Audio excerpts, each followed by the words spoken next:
사망자 명단에 있잖아요. 예, 당선자 중 이게 맞는데 근데 사망자인데요. 사망을 안 했어요. 죽 그러니까 죽었는데 살아 있는 거지.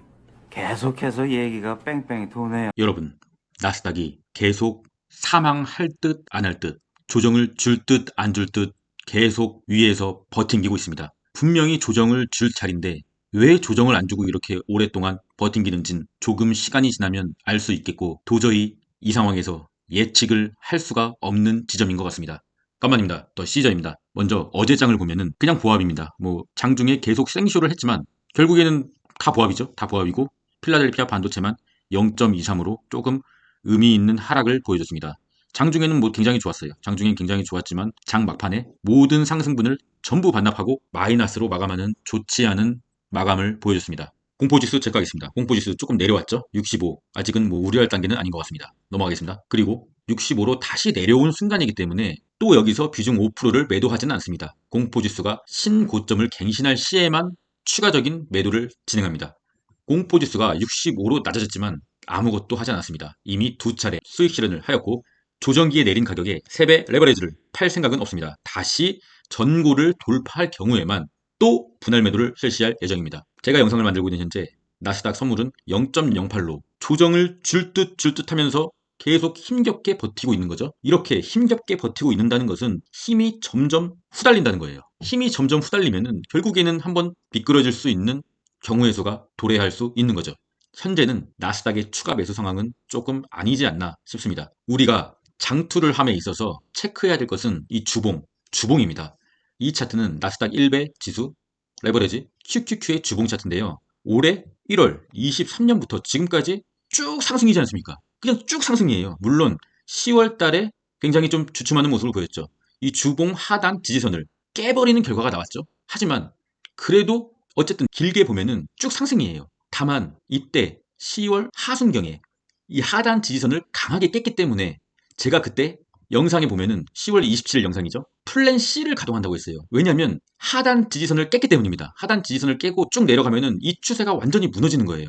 그래서 플랜 C를 가동하고 더 내릴 시에 시드를 총동원해서 평단을 확 낮춘 다음에 빠져나오자 기술적 반등에서 빠져나올 거라고 말씀드렸죠. 물론 이 10월 27일을 기점으로 28일부터 그 다음날부터 나스닥은 반등을 하기 시작했죠. 그렇기 때문에 이 플랜 C는 계획만 있었을 뿐 가동은 안 했습니다. 그냥 계획은 할 수 있는 거잖아요.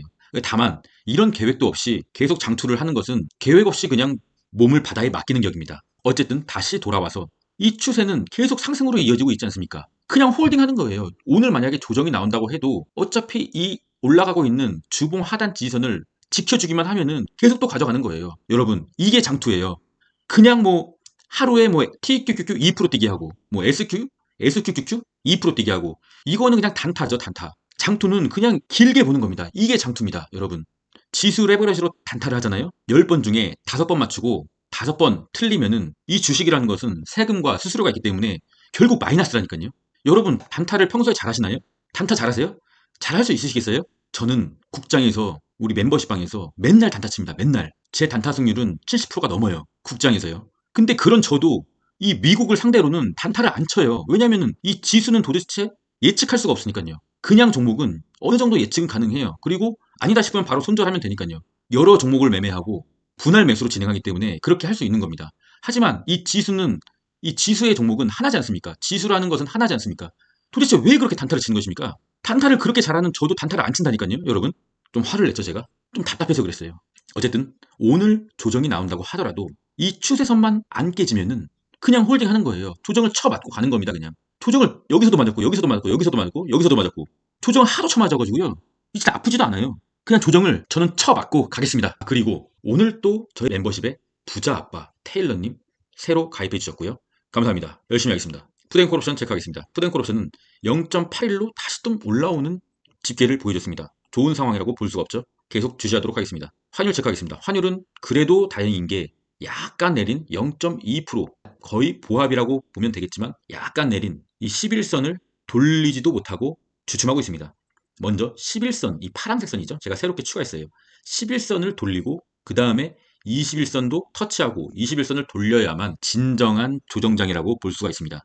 지금은 아니죠. 국제유가 체크하겠습니다. WTI는 오펙 산유량 회의가 연기됨에 따라서 하락세를 보이다가 금일 약간의 상승세를 보여주고 있습니다. 그리고 오늘 국장에서 유가 관련주인 대성에너지, GSE 같은 게 시간에 굉장히 좋은 흐름을 보였어요. 바로 국제유가가 반등을 1.1%, 많은 수치는 아니지만 반등을 했기 때문에 시간 외에 대성에너지와 GSE가 굉장히 높은 상승을 보여준 거라 생각합니다. 하지만 아직 21선조차 돌리지 못했기 때문에 아직은 크게 우려할 상황은 아니나 뭔가 이상한 조짐은 포착되고 있습니다. 그래서 제가 이런 일이 있을까봐 계속 국제유가를 주시하고 있었던 겁니다. 결과는 내일 국제유가 상황과 국장의 유가 관련주 동향을 보면 알 수가 있겠습니다. 일단은 넘어가도록 하겠습니다. 그럼 TQQQ 차트 일봉 보겠습니다. TQQQ는 역시나 윗꼬리만 달고 계속 윗꼬리만 3일 연속 달았죠. 그리고 희마리가 없는 모습을 보여주고 있어요. RSI도 70을 살짝 넘겼다가 지금 67로 꺾여가는 모습이고요. 일단은 이 21선, 주황색 21선은 계속 올라오고 있으나 이 11선, 제가 새로 추가한 파랑색 11선, 조정이 오더라도 11선만 지켜주면 됩니다. 만약에 이 11선, 파랑색까지 깬다고 하면 그 다음은 뭐죠? 21선, 21선을 만나러 가게 되는 겁니다. 조정이죠. 하지만 21선은 어쨌든 최근에 급격한 상승에 따라서 계속 올라오고 있는 흐름이기 때문에 올라오고 있는 21선과 이 캔들이 만나는 지점, 만약에 조정이 온다고 하면 이쯤이 되겠죠. 대충 이쯤이 되겠죠. 이쯤에서 21선만 지지해준다고 하면 다시 오를 수가 있는 흐름이죠. 이때처럼요. 여기도 조정을 줬지만 21선을 맞고 지지하고 오르지 않습니까? 그리고 다시 조정을 줬지만 21선을 맞고 지지하고 오르지 않습니까? 그리고 최고점을 확 찍어버렸고요. 올해 TQ의 최고점 7월 19일이죠. 이런 흐름도 한번 예상해 볼 수가 있는 겁니다. 그래서 제가 조정을 처음 만난다고 하는 거예요. 도저히 예측을 할 수가 없으니까요. 속슬 차트 보겠습니다. 속슬은 좀 더 심각해요. 11선을 지금 터치하고 있는 상황이죠. 좋지 않은 흐름입니다.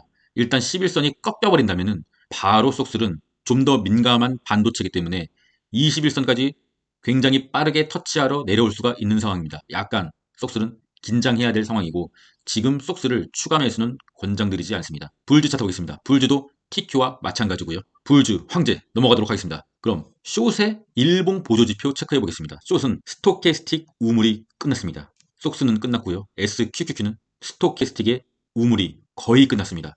여기서 MACD 양봉, 이 빨간색이 양봉입니다. MACD 양봉이 만약에 오늘 내일 뜬다고 하면은 조정이 시작되는 흐름으로 갈 수도 있는 것입니다. 하지만 조정이 시작된다고 하더라도 내려오고 있는 이 주황색, 내려오고 있는 이 분홍색이죠. 내려오고 있는 이 분홍색 숏의 21선, 21선까지만 반등을 할 수가 있습니다. 내려오고 있기 때문에 조정이 시작된다고 하면은 일단은 캔들은 올라갈 거고요. 그 폭이, 먹을 수 있는 폭이 그렇게 크지가 않아요. 그것은 무엇이냐? 단타를 쳐야 된다는 말이죠.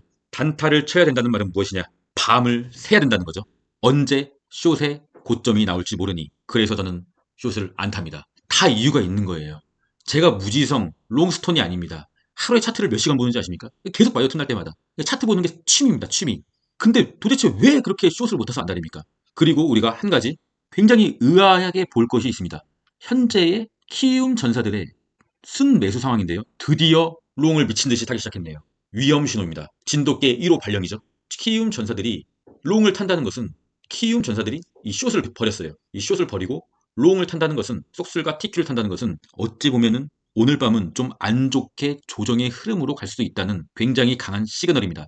물론 이 키움 전사들의 순매수 현황을 보고 매수 매도 버튼을 누를 만한 그렇게 신빙성 있는 지표는 아니나 어쨌든 주식은 사람이 하는 거기 때문에 이 인간 지표를 완벽히 무시할 수는 없습니다. 그래서 제가 오늘 썸네일을 그렇게 한 거고요. 약간의 어그로성이 있다는 것은 10분 인정합니다. 하지만 완전히 어그로성은 아니라는 거 조금 더 그렇게 이해해 주셨으면 합니다. 비트코인 차트 보겠습니다. 비트코인은 오늘 좋지 않았죠? 오늘 굉장히 좋지 않아요. 일단 파란색 11선은 깨버렸고요. 그 다음 단계인 이 21선을 깰랑말랑 하고 있습니다. 비트코인은 흐름은 다소 좋지 않아졌습니다. 하지만 제가 그어드린 이 검정색 라인, 물량이 강하게 들어온, 또 물량이 지지하고 강하게 들어오고, 또 물량이 지지하고 강하게 들어온 이 검정색 선, 이 검정색 선만 안 깨면 됩니다. 이 검정색 선이 이대로 바로 조정이 와서 깨버리면 저는 비트코인을 다 던져버릴 겁니다. 어차피 저는 스윙으로 접근한 거기 때문입니다. 아직은 조금 더 기다려 보겠습니다. 이더리움 차트는 더 안 좋습니다. 지금 더 안 좋아졌어요. 11선과 21선이 겹쳐 있었죠. 같이 깨버렸습니다. 무려 21선 아래에 캔들이 위치하게 된 거죠. 이더리움의 상승이 시작되고 나서 21선을 깬 것은 단 한 번 이때였습니다.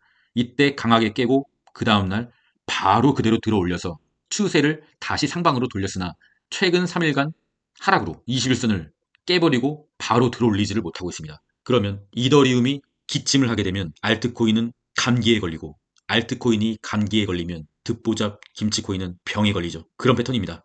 지금 이더리움은 조금 조심하면서 차트를 예의주시하면서 관찰해야 될 시점입니다. 스윙도 이렇게 하는 거예요. 그날그날 단타를 치는 게 아니고요. 그날그날 단타를 친다는 거는 차트를 계속 보고 있어야 돼요. 근데 우리는 전업투자자가 아니지 않습니까? 차트를 하루 종일 보는 것은 큰 전업투자자죠. 그냥 우리는 조금 길게 보면서 이 추세를 보면서 약간의 스윙이나 장투를 해야 돼요. 뭔 말인지 아시겠죠? 코인의 공포지수는 오늘 아침에는 코인이 양호한 순간이기 때문에 68로 찍혀 있었으나 오늘 조정이 나왔기 때문에 내일 아침 9시에 갱신되는 이 코인의 공포지수는 지금보다 훨씬 더 내려간 수치로 집계될 것 같습니다. 역시나 그릴이긴 하지만 지금 코인의 공포지수는 의미 없는 수치입니다. 마지막은 주식 명언으로 마무리하겠습니다. 평균 회귀는 자본주의의 명확한 진리이다. 주식이 급격하게 올랐으면 다시 21선이든 11선이든 맞으러 내려오는 건 아주 당연합니다. 그리고 21선을 훅 깨고 내려온다고 하면은 다시 21선을 터치하러 올라가는 게 당연한 거고요. 장기 우상향이라고 하면은 이평선을 기준으로 이평선과 거리가 멀어진 상태로 올라가게 되면 약간의 분할 매도를 실시하고요. 이평선과 격차를 엄청나게 벌린 상태로 내려오게 되면 약간의 분할 매수를 실시해야 됩니다. 장기 우상향 차트라고 하면요. 언제든 그 역사는 반복되어 왔고요. 앞으로도 반복될 것입니다. 평균 회귀는 자본주의의 명확한 진리이다. 저번 영상에서 말했죠. 우리 앤서니 볼턴, 투자의 전설의 저자 앤서니 볼턴 형님이 그렇다고 하면은 그런 겁니다. 받아들여야 됩니다. 저는 모든 걸 다 받아들일 준비가 되어 있습니다. 왜냐하면 공포의 구간에서 많이 매수를 했고 탐욕의 구간에서 어느 정도 매도를 했기 때문에 심리적인 안정감은 있습니다. 오늘 만약에 나스닥이 마이너스 2%, 뭐 3%를 보여준다고 하더라도 그래도 저는 아직 수익권이니까요. 여러분, 장투는요 이렇게 하는 거예요. 그럼 전 받아들이러 가보도록 하겠습니다. 저는 끝까지 가겠습니다. 이상입니다.